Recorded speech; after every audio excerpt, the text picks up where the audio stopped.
Well, earlier in the evening, we were tracking a few showers that were to the northeast of Abbeville, to the east of Eufaula, and some of that energy has been able to initiate a few showers and a few thunderstorms for Barber County into Henry County. Dumping a little bit of heavy rain, but these will really be dying off a bit. We have a boundary from the sea breeze front coming in. That might be able to, in the short term, enhance some of that rain, but overall, as we do head into the overnight hours, the radar will be clearing out again, and that's what we expect for tomorrow afternoon. All across the southeast, things are pretty quiet for us right now, and most of the reason for that is we have some pretty dry air working its way in from the northeast, and eventually the wetter air, the moisture, is going to overtake the dry air, and our rain chances will return to the forecast, but that really won't be until Friday when we introduce a 20% chance of showers and storms. And then for the weekend, Saturday, about a 40 to 50% chance across the region. High temperatures tomorrow because of that dry air.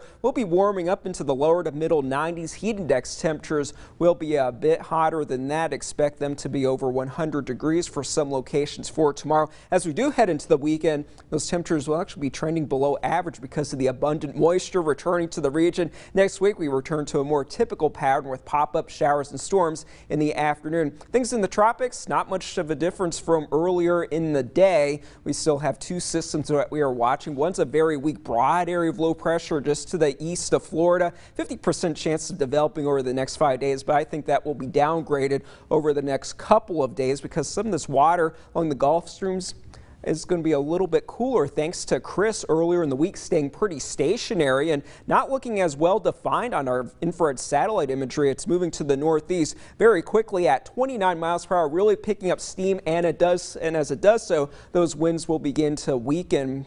85-mile-per-hour winds right now, possibly maintaining that Category 1 status through the day tomorrow, and then transitioning into a more extratropical system as it moves into the North Atlantic, and then as it moves into the extreme North Atlantic near Great Britain and Iceland. A pretty weak storm with 35-mile-per-hour winds, just a typical northern hemisphere cyclone.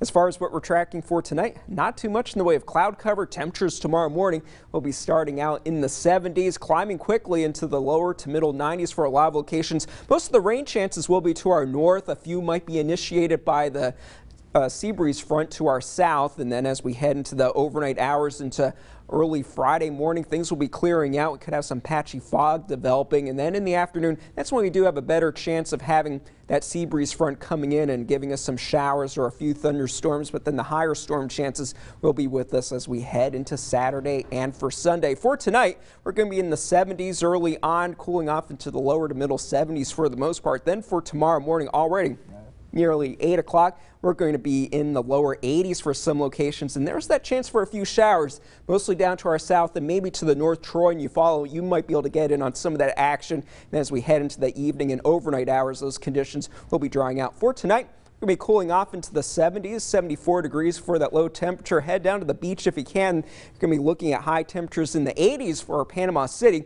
We're going to be at 94 degrees for us here in Dothan. A little bit cooler for Friday. A little bit of extra cloud cover with the slightly higher storm chances. And then for Saturday and Sunday, that's the main event. A little bit unsettled, cooler temperatures. There's a chance some of us could just be in the upper 80s. And then the start of the next work week starts a new pattern, and it's a typical pattern. I know it's